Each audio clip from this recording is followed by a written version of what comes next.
حضرت عمر بن خطاب رضی اللہ تعالیٰ عنہ کا تذکرہ اس وقت اس لیے کر رہا ہوں کہ عمر بن خطاب رضی اللہ تعالیٰ عنہ کی شہادت یکم محرم الحرام کو ہے. یکم محرم الحرام کو ان کی شہادت واقع ہوئی. 27 ذی الحجہ کو ایک شخص مجوسی نے حضرت عمر بن خطاب رضی اللہ تعالیٰ عنہ فجر کی نماز پڑھا رہے تھے اور وہ محراب میں ظالم چھپا بیٹھا تھا.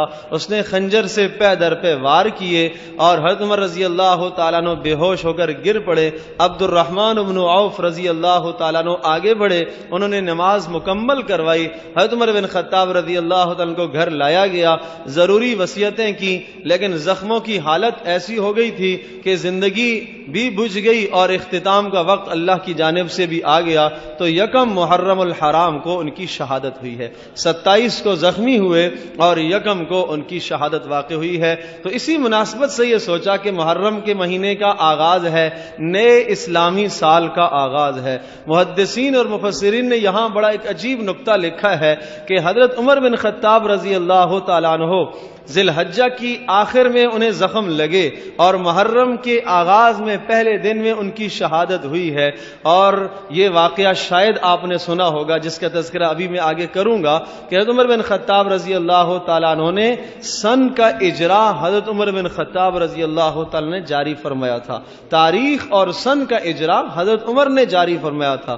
حضرت عمر نے جب یہ جاری نہیں فرمایا, جیسا کہ آپ کہتے ہیں یہ ہجری کہلاتی ہے, مثال کے طور پر آپ کہتے ہیں کہ جناب 1431 ہجری, 1432 ہجری, 1430 ہجری, یہ ہجری کا جو آغاز ہے یہ حضرت عمر بن خطاب رضی اللہ تعالیٰ عنہ نے اس کا اجرا کروایا تھا. تو اشارہ اس بات کی طرف ہے کہ حضرت عمر وہ آدمی ہیں کہ سال کا اختتام بھی کروایا اور پھر نئے سال کا آغاز بھی کروایا. اس لیے کہ ذی الحجہ کے آخر میں, ذی الحجہ اسلامی سال کا آخری مہینہ شمار کیا جاتا ہے, محرم اسلامی سال کا پہلا مہینہ شمار کیا جاتا ہے. تو آخر میں زخم لگا, ذی الحجہ کے آخر میں, سال کے آخر میں زخم لگا اور نئے سال کے آغاز میں شہادت ہوئی.